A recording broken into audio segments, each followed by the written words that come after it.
Thanks, Joe. My name's Jack. I'm an alcoholic.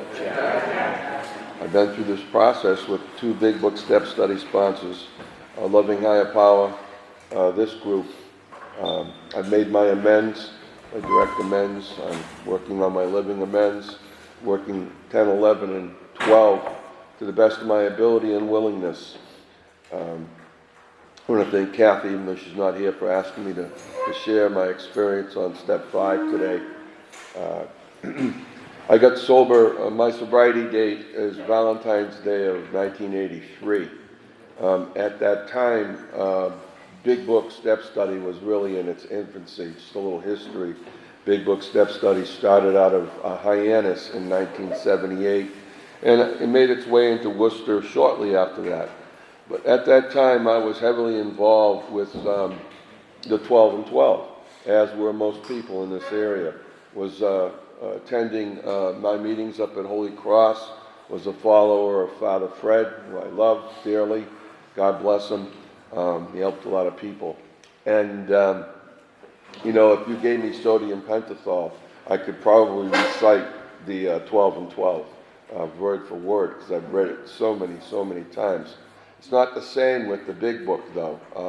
I've only really started in this process maybe 5, 6 or so years ago, and when I almost picked up a drink at 30-something years sober. It wasn't anything catastrophic that was going on in my life. And, my sobriety was in a quote-unquote relatively successful up to that point, and relatively being a key word, because, there was a big problem. I did my first fifth step with a Father Charlie, who was a sober alcoholic. He actually was stationed at this church. And the little Godsmack was just a couple years before I did that fifth step with him. My sister was getting married, and I was the best man. She got married at St. Catherine of Sweden, and I was in the sacristy with Father Charlie, and I think I probably had a few bumps of coke, and so I was sharing with Father Charlie. Obviously I wasn't sober, all these really wise ideas that I had about the world and the people in it. And he looked at me in the sacristy and he said, "It sounds like you're all fucked up on booze and drugs." And I'm like really insulted, because I had just poured out all this wisdom that I had. But he nailed it. And and then to find him in AA, and in my first year of sobriety, this was a contest. And my first 3 months, I hardly went to meetings. Just enough to have the seed planted.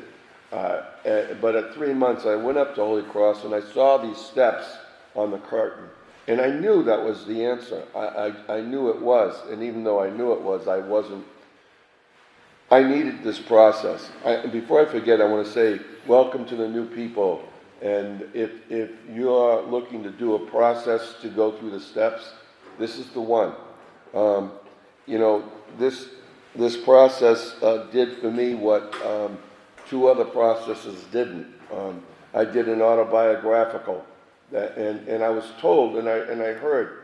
And at first, the big problem was I had a sponsor, but the sponsor hadn't done his fourth and fifth yet. He was a wonderful man. He was like a father figure. God bless him. He passed on sober. Wonderful man. But he hadn't done it, and in this reading, it was written in 1939. It's a wonderful book, and I'm so glad that somebody had come to me about doing this process. But in this reading today, it talks about I'll paraphrase, hard time maybe finding somebody. Well, this was back in 1939 when they didn't have millions of people that were sober in Alcoholics Anonymous, so there's really no hard time finding anybody to do this work with. And so I wrote these, and what I heard when I was going to the meetings at Holy Cross was, don't blame anybody. And you're right, and autobiographical. So I wrote 17 pages, and I print small. It was quite a lot. I wrote 17 pages, small print, in my first fourth step and reading my fifth. When I was told not to blame anybody, I was a total victim in there. It was masterful writing to be able to write 17 pages and be a victim and not point a finger. Try and do that. It's not easy, but I did it. And I read them to Father Charlie, and at the end of the first night, it took me 2 nights to read it. And at the end of the first night in that fifth step, he looked at me and he said, if I asked you if I could shine your shoes, would you let me? I knew it was a trick question. I was irked already because he's asking me this trick question. But I was smart enough to know the answer was yes, but I didn't know why. And so he asked me the same thing the second night and the last night, the second night. If I asked you to shine your shoes, would you let me? And I'm thinking, this guy's got a foot fetish. What's going on there?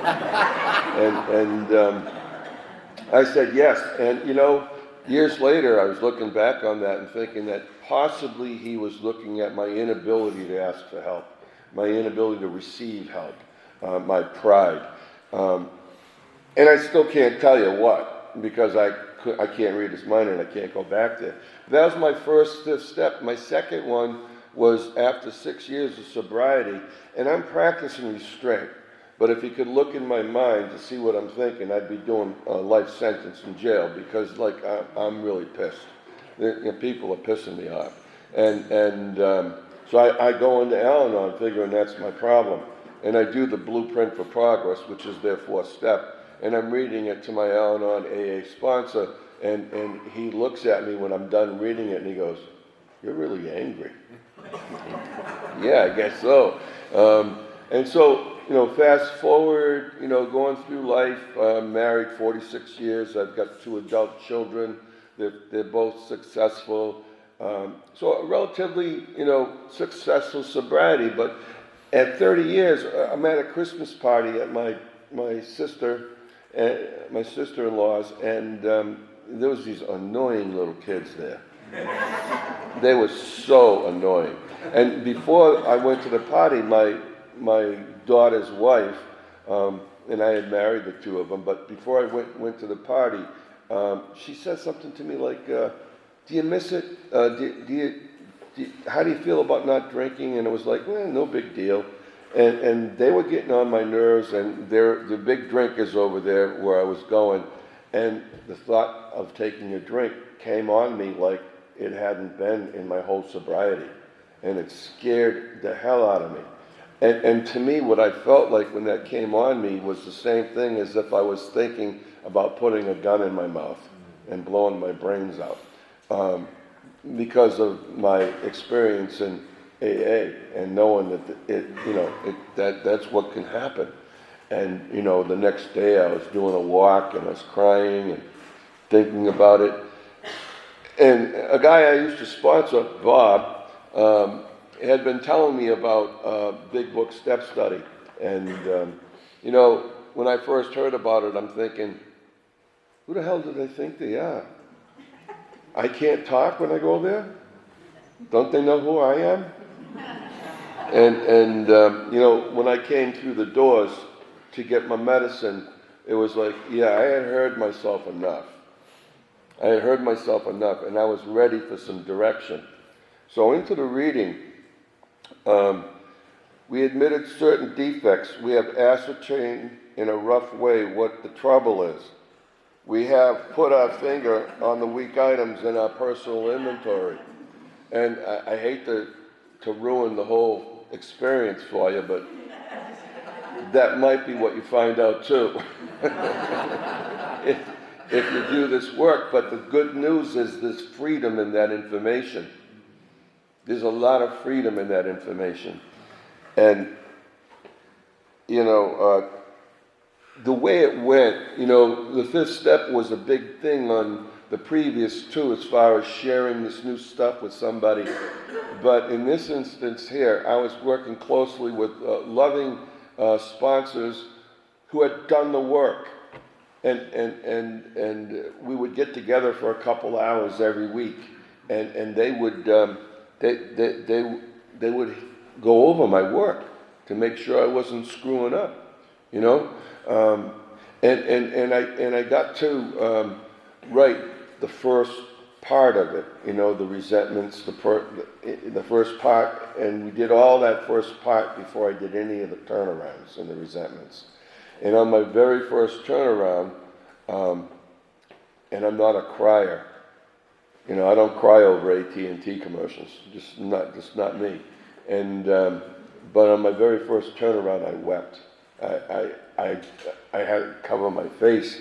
I didn't even know why or what, and it took some time and space for me to be able to look back and see what was going through my mind when that happened was just like as if a big neon sign was flashing in front of me that was saying, "You're wrong, you're wrong," and you know. Some of my delusion was, and a big part of my delusion, and doing a fifth step and doing a fourth step helped me with this was, you know, I had a religious background. I had 12 years of CCD. I taught the confirmation class. I was involved in the music ministry. In 9 years sobriety, I got heavily involved in the charismatic movement. And I had all this stuff that made me think that I'm not wrong, I'm right. And so, you know, the delusion for me was, when I looked at step 2, and it talked about insanity, and in the 12 and 12 it says, cannot accept the suggestion that they are in fact mentally ill. It was like, are you kidding me? What are you talking about? And I did look at the big book, and I read about that jaywalker, and I'm like, that guy's a dumbass. And, you know, and that's not me, you know. And of course, I had a different idea about it when I came and started doing the process, and I saw how that was me.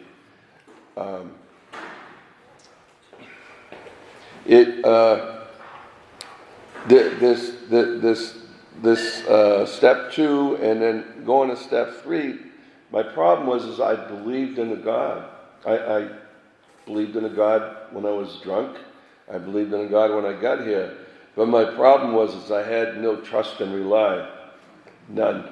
I was self-sufficient and doing the work and reading it to sponsor. I got to read, I had 2.5 5-subject notebooks full of crap. So this wasn't 2 nights to read it. It was like 6 months to read. It took me like 6 months to write. And reading this stuff made me see that you know, the problem was with me, was with my thinking, and again, back to the fact that I thought I knew. And I wasn't, and it was full, and I got to write in the fears 170 times, because I had 170 fears. Self-sufficiency failed me again. Self-reliance failed me again. And then after that, trust and rely on God. Just like when I was in 6th grade, I had to write the whole thing up on the blackboard. Jack will not talk in class.